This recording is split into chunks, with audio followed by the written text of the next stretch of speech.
दोस्तों, क्या आपने ब्रह्मा योद्धा की अद्भुत कथा कहानी सुनी है या नहीं? तो आज मैं आपको ब्रह्मा योद्धा की कथा कहानी सुना रहा हूँ।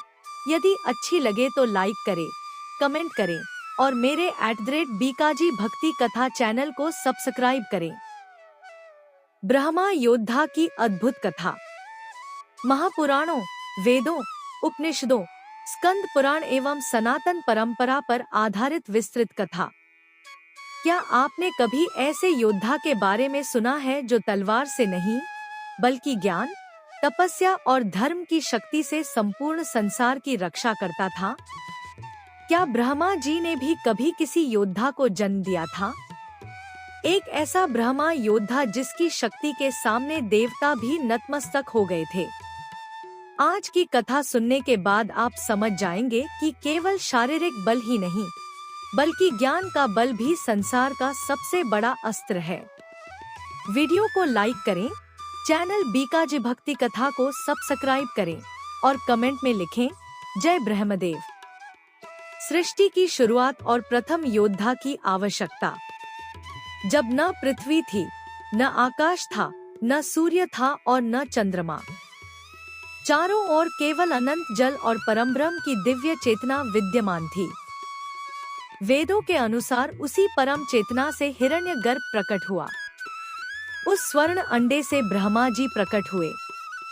ऋग्वेद तथा शतपथ ब्राह्मण में वर्णित सृष्टि सिद्धांत के अनुसार ब्रह्मा ने समस्त लोकों की रचना प्रारंभ की। लेकिन जैसे ही सृष्टि का विस्तार हुआ, अज्ञान और अधर्म की शक्तियां भी जन्म लेने लगी। दानवों और असुरों ने ऋषियों की तपस्या भंग करनी शुरू कर दी। यज्ञ नष्ट किए जाने लगे। धर्म संकट में पड़ गया। तब ब्रह्मा जी ने चिंतन किया, यदि ज्ञान की रक्षा नहीं होगी तो सृष्टि का संतुलन भी नष्ट हो जाएगा। और तब जन्म हुआ एक ऐसे दिव्य पुरुष का जिसे आगे चलकर ब्रह्मा योद्धा कहा गया। लेकिन यह योद्धा किसी माता के गर्भ से नहीं जन्मा था। वह स्वयं ब्रह्मा के तप से प्रकट हुआ था। ब्रह्मा योद्धा का प्राकट्य। ब्रह्मा जी ने हजारों वर्षों तक तपस्या की। उनके 4 मुखों से वेद मंत्रों का उच्चारण होने लगा। उनकी दिव्य आभा से एक तेजस्वी पुरुष प्रकट हुआ। उसके शरीर से सूर्य जैसा प्रकाश निकल रहा था। उसकी आंखों में अग्नि की ज्वाला थी। उसके हाथों में दिव्य धनुष, शास्त्र और ज्ञान का कमंडल था। ब्रह्मा जी ने कहा, हे पुत्र, तुम केवल युद्ध नहीं करोगे बल्कि धर्म और ज्ञान की रक्षा भी करोगे। यही कारण था कि उसे ब्रह्मा योद्धा कहा गया। उस समय एक असुर था जिसका नाम था अविद्यासुर। वह वेदों को नष्ट करना चाहता था। उसने अनेक ऋषियों के आश्रम जलवा दिए, साधुओं को सताया, यज्ञ रोक दिए। जब यह समाचार ब्रह्मा योद्धा तक पहुंचा तो वह तुरंत वहां पहुंचे। भीषण युद्ध हुआ। असुर की सेना लाखों की संख्या में थी। लेकिन ब्रह्मा योद्धा ने युद्ध शुरू करने से पहले शस्त्र नहीं उठाया। उन्होंने वेद मंत्रों का उच्चारण किया। मंत्रों की शक्ति से असुरों का तेज क्षीण होने लगा। फिर धर्मयुद्ध प्रारंभ हुआ। अंततः अविद्यासुर पराजित हुआ। वेद सुरक्षित बच गए। अब जो हुआ उसे देखकर स्वयं इंद्र भी आश्चर्यचकित रह गए। देवताओं को लगने लगा कि ब्रह्मा योद्धा अत्यधिक शक्तिशाली हो गया है। इंद्र ने उसकी परीक्षा लेने का विचार किया। उन्होंने अनेक मायाएं रची, स्वर्ग की अप्सराएं भेजी, धन और वैभव का प्रलोभन दिया। लेकिन ब्रह्मा योद्धा अडिग रहे। उन्होंने कहा, जो धर्म के लिए जन्मा है उसे संसार का कोई मोह विचलित नहीं कर सकता।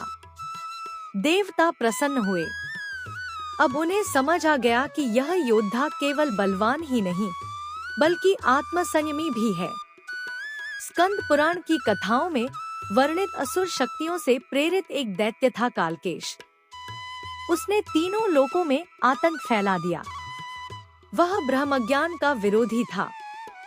उसने घोषणा कर दी, अब संसार में केवल मेरा शासन चलेगा। ऋषि मुनि भयभीत हो गए। तब सभी ब्रह्मा जी के पास पहुँचे। ब्रह्मा जी ने ब्रह्मा योद्धा को आदेश दिया, अब समय आ गया है कि धर्म की रक्षा के लिए अंतिम युद्ध लड़ा जाए। ब्रह्मा योद्धा हिमालय पहुँचे। वहां उन्होंने घोर तपस्या की। महर्षि वशिष्ठ, महर्षि अत्रि, महर्षि भृगु ने उन्हें दिव्य अस्त्र प्रदान किए। भगवान शिव ने पाशुपतास्त्र का आशीर्वाद दिया। भगवान विष्णु ने सुदर्शन शक्ति का वरदान दिया। अब ब्रह्मा योद्धा अपराजय बन चुके थे। लेकिन युद्ध में एक ऐसी घटना हुई जिसने पूरी सृष्टि को हिला दिया। युद्ध प्रारंभ हुआ। धरती कांपने लगी, समुद्र में ज्वार उठने लगे, आकाश में बिजली चमकने लगी। कालकेश ने अपनी मायावी सेना छोड़ दी। हजारों राक्षस उत्पन्न हो गए। लेकिन ब्रह्मा योद्धा ने वेद मंत्रों की शक्ति से उनका नाश कर दिया। युद्ध कई दिनों तक चलता रहा। अंत में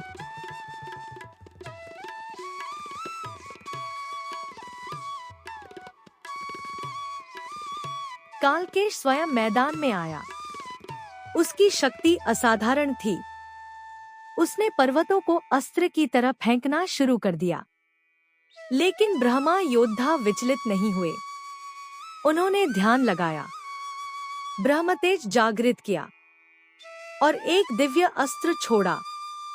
क्षण भर में कालकेश का अहंकार चूर हो गया। जब कालकेश मरणासन्न हुआ तो उसने पूछा, तुम्हारी सबसे बड़ी शक्ति क्या है? ब्रह्मा योद्धा मुस्कुराए। उन्होंने कहा, ज्ञान, क्योंकि ज्ञान से ही धर्म जीवित रहता है। यही वह क्षण था जिसने पूरी सृष्टि को नया संदेश दिया। उपनिषदों में कहा गया है, आत्मा ही परम सत्य है। ब्रह्मा योद्धा ने जीवन भर यही शिक्षा दी।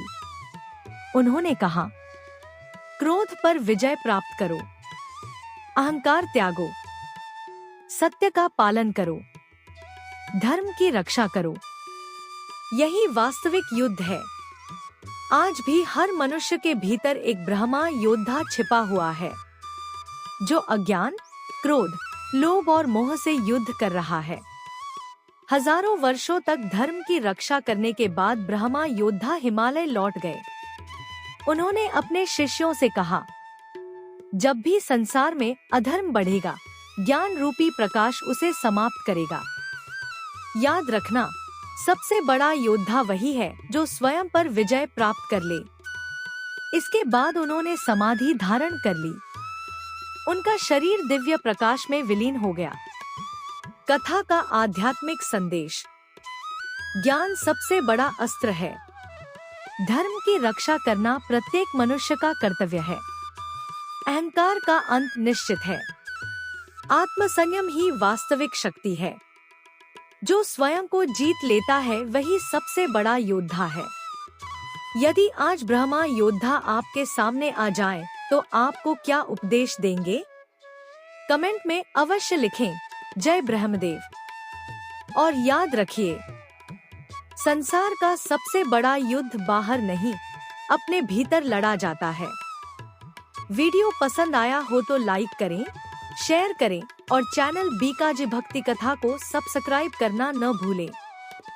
यदि आपको ऐसी रहस्यमयी और चौंकाने वाली कथाएं पसंद आती है तो इसे लाइक करना न भूलें।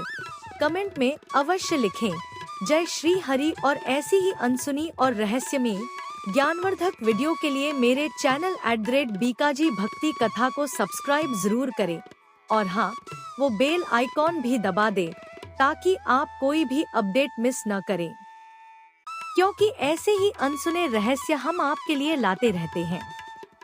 और हाँ, आप यह वीडियो कहाँ से देख रहे हो कमेंट्स में अपने गांव व शहर का नाम जरूर लिखें ताकि मुझे पता चल सके कि मेरी वीडियो कहाँ कहाँ पर देखी जा रही है। आज के लिए बस इतना ही। मिलते हैं अगले वीडियो में एक नए रहस्य के साथ। तब तक अपना ख्याल रखिए। कथा पूरी सुनने के लिए आपका हार्दिक धन्यवाद। प्यार से बोलो जय श्री हरि ओम ब्रह्मणे नमः, जय ब्रह्मदेव।